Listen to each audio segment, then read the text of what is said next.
We have to realize that robots are getting better and better and better and better, but we must never forget they are machines. And they have no conscience, they have no feeling. They want to survive because they have a job to do. And if you try to prevent them from doing that job, they're going to be in conflict with you.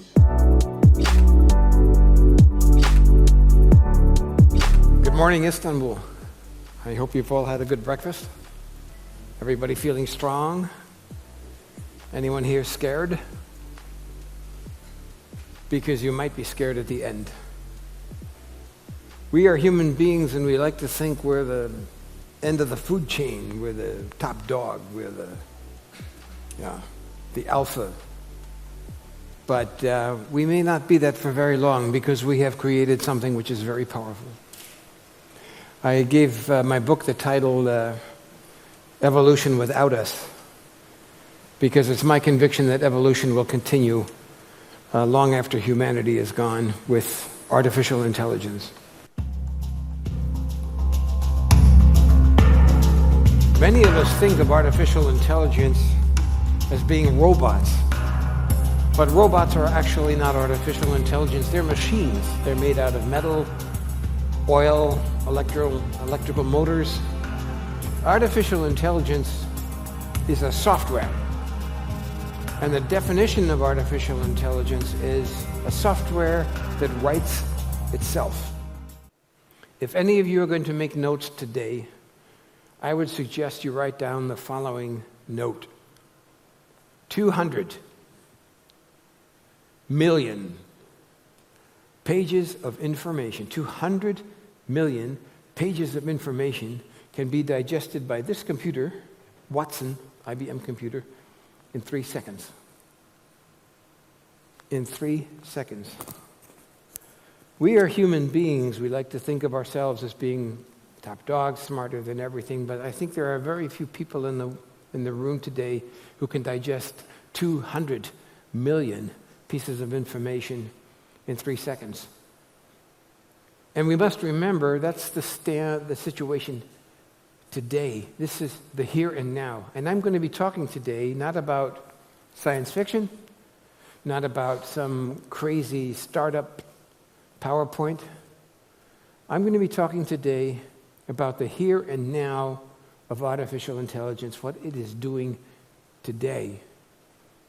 And I want you to remember, every time I say something or show you something, it's about a technology that is just being born.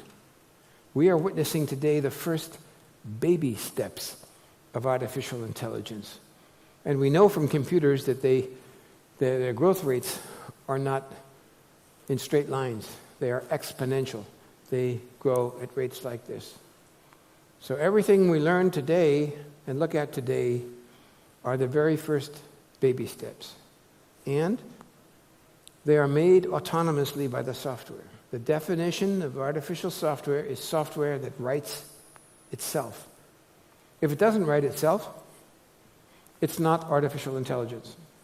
It's normal programming. But a lot of you may have this Terminator idea that this artificial intelligence could take us over, could become our enemy. And I'd like you to understand a little bit about how artificial intelligence thinks, because it's totally different from humans. It's not mortal, it has no sex, it has no blood in its veins, it has no ambitions, it has no plan. And as an example, this pattern was made by iRobot. That's a vacuum cleaner. And if you have, some of you may have that. I have one at home. I was a little scary when I was writing about artificial intelligence and this thing was going around cleaning the floor. You can put it anywhere in the room, point it in any direction, and away it goes, and it keeps going straight until it hits a wall or a table or a chair. And then it turns around and goes off in another direction. This is a photograph taken by a young man who put LEDs on top of his robot and did a time exposure to show where it went. An iRobot vacuum cleaner has no plan. As a human being, we'll do one row, and then we'll do the next row, and then we'll do the next row, and we have a plan. But iRobot just goes running around banging into things, And eventually, it's got the whole floor covered. Your room is clean. It's done the job without having a plan. And the same is true in chess. We all know that chess can be better played by artificial intelligence than by human beings. And no man-made program, when you do this, then you do that, when this happens, you do that, had ever succeeded in winning against human beings. But what's interesting about artificial intelligence when it plays chess, it has no plan. We developed chess as a strategic game for kings to practice their warfare, and they have, all these different pieces, a rook, a horse, a queen, a bishop, and they all have these different functions. You put pressure on one row, and you try to take away the queen because it's most valuable, and all these ideas and strategies that we as human beings develop. And we think that's the definition of intelligence. We think about it. We have a plan. We develop something. Artificial intelligence doesn't have a plan. When Watson began to play chess, it just moved the pieces around. It didn't matter how stupid it was. It just made here a move and there a move and another move. Losing moves, hopeless moves, stupid moves. But it remembered every move that it made, and in the end, it didn't matter what the situation on the chessboard was, artificial intelligence won. But it's not like we do. We develop our strategy play for play. It just photographs a situation and has another move. You can take these situations and put them in any kind of order that you want. The artificial intelligence has no value for the pieces, no strategy. It just collects the information, and it does it with number crunching, with the pure power of 200 million pages in 3 seconds. So many people say, well, when is artificial intelligence going to surpass us? When's it going to be smarter than we are? And the answer is, it already has surpassed us. It's surpassed us in many, many fields. We go field for field. And it's better than we are at doing a lot of the things that we do. Robots started replacing menial jobs, the sweat jobs, the muscle jobs on the assembly lines many years back. Today, artificial intelligence is replacing the smartest, most educated, best paid jobs in the world. The human elite is being replaced today by artificial intelligence. An example, just like a computer can analyze all the different chess situations, it can also analyze the bits and the pixels in a complex MRT or CT. And I went to the 3 best hospitals in Germany, Charité, Marburger Clinic, and University Clinic in Essen. And I spoke with the radiologists. They all say, no exceptions, a computer and artificial intelligence can analyze that picture better than our humans can, better than our best radiologists can. And these are the first baby steps. They all say, when it comes to the diagnosis, I just sign off on what the computer has done. We're talking about the best hospitals in Europe. And one of the most important things for our health, specialized medicine. So these are the important jobs in medicine, and of course in the financial world, we all know the guys running around the floor of the stock market, they're basically just extras in a TV show, because the bulk of the business today is done by artificial intelligence, because it's collecting data from all over the world.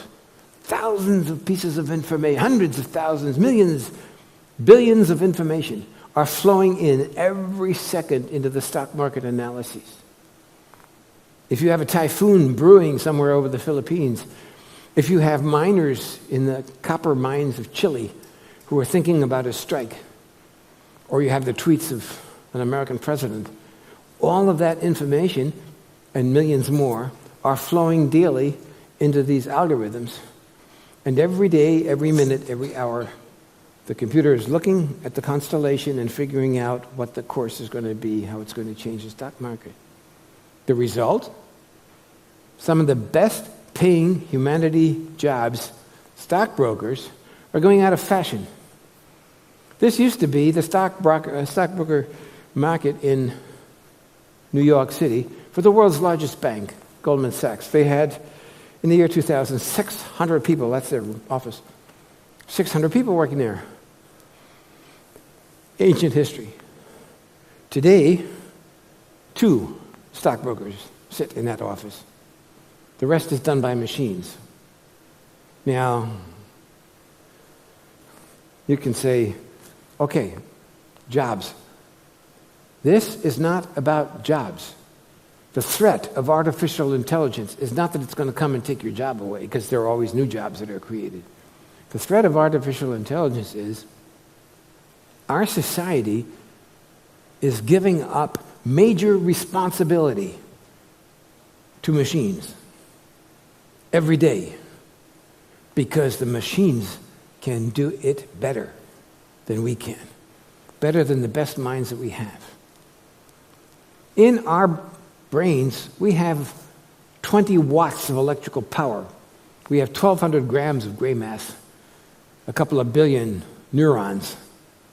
That's nothing compared to the computers of today, and as they say, it's growing exponentially. They have no feelings.